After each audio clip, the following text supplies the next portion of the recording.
अस्सलाम वालेकुम। जब बच्चा अपने इमोशंस को एक्सप्रेस नहीं कर पाता तो बच्चे के अंदर डिफरेंट बिहेवियर्स आते हैं। वो सेंसरी इश्यूज़ भी हो सकते हैं, उसकी शक्ल में बिहेवियरल इश्यूज़ भी हो सकते हैं, हीटिंग हो सकता है, थ्रोइंग हो सकता है, और भी काफ़ी बिहेवियर्स हो सकते हैं। शाउटिंग हो सकता है, जंपिंग हो सकता है, अपना सर मारना दीवारों में हो सकता है। इसके बाद अपनी बॉडी पार्ट को नुकसान पहुंचाना हो सकता है, अपनी जो बालों को खींचना हो सकता है, अपने आप को सेल्फ ईटिंग हो सकता है, अदर्स ईटिंग हो सकता है। तो वो हो सकता है कि बच्चा अपने इमोशंस को एक्सप्रेस नहीं कर पा, उसको नहीं पता कि इमोशंस को एक्सप्रेस कैसे करना है। आज इस वीडियो में हम देखेंगे कि बच्चों को कैसे सिखाना है कि अपने इमोशंस को एक्सप्रेस करना। हम कहते हैं कि बच्चा छोटा है, हम इसको कैसे बताएं कि आप जो है वो आपने हैप्पी कैसे होना है, एंग्री कैसे होना है, इसके बाद सैड कैसे होना है, ठीक है, चीज़ों के साथ आपने इंडल्ज कैसे होना है, आपको गुस्सा आ रहा है तो आपने कैसे एक्सप्रेस करना है। तो ये चीज़ें हम आज की वीडियो में हम ये देखेंगे कि हम बच्चे को ये कैसे सिखाएं। जैसे ही सबसे पहले बच्चे को स्माइल सिखाएं, ठीक है, कि स्माइल कैसे करते हैं और स्माइल का मतलब क्या होता है। जब आप उसको सिखाएं एक कार्ड के थ्रू, डिफरेंट कार्ड्स ले लें, उन कार्ड्स के ऊपर आप खुद ही इमोशंस जो हैं वो ड्रा कर लें, ठीक है। उन इमोशंस को ड्रा करने के बाद वन बाय वन उस इमोशन की अंडरस्टैंडिंग बच्चे को डिफरेंट तरीक़ों से सिखाएं। सपोज़ हम हैप्पी इमोशन सिखा रहे हैं तो हैप्पी एक कार्ड के ऊपर आपने ड्रा किया जिसमें हमारे ये जो लिप्स होते हैं वो ऊपर को जाते हैं, ऐसे हैप्पी स्माइलिंग फेस, स्माइल सिखा रहे हैं। तो आपने उसको सिखाना है कि जब आप एक्साइटेड हों या जब आप हैप्पी हों या कोई चीज़ आपको अच्छी लग रही हो तो आपने ये स्माइल देनी है, ना कि गुस्सा शो करना है, ठीक है। आपने उसको ये वाली चीज़ सिखानी है। फिर अब इस इतनी सी बात करने पे बच्चा अंडरस्टैंड तो नहीं करेगा कि ये आप कह रही हैं तो वो मान जाएगा, नहीं, ये टाइम कंज्यूमिंग होगा, आपने डेली उसको बताना है।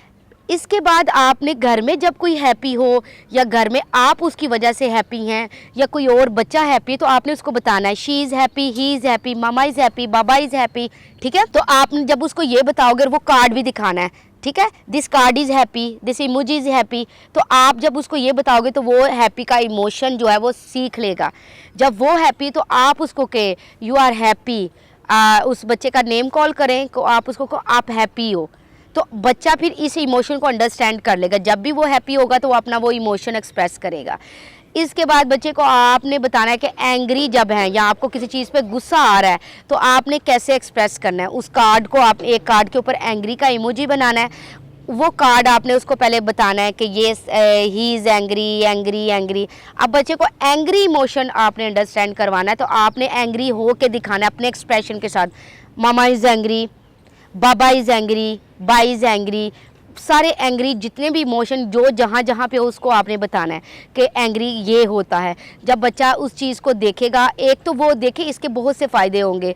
एक तो इसका आई कांटेक्ट मिलेगा, आपको सोशली इंटरेक्शन मिलेगी, बच्चा सेल्फ प्ले कम कर देगा, बच्चा सेल्फ लव कम कर देगा, बच्चे के बहुत से बिहेवियरल इश्यूज़ होंगे वो सॉल्व आउट हो जाएंगे, ठीक है। जब आप उसके साथ इंटरेक्ट करेंगी फेस टू फेस, डिस्ट्रैक्शन ख़त्म करके बच्चे को आपने सिखाने इमोशंस, उसको डिफरेंट साउंड्स ना आए, विजुअल स्टिमुलस और कोई ना हो आपके अलावा, ठीक है। ये सारी चीज़ें जब आप उसके साथ करोगी तो उसके बाद बच्चा उस इमोशन को अंडरस्टैंड करेगा, उसका पूरा फोकस, उसकी पूरी अटेंशन, कंसंट्रेशन आपके ऊपर होगी, तो फिर ही वो किसी कोई चीज़ लर्न करेगा।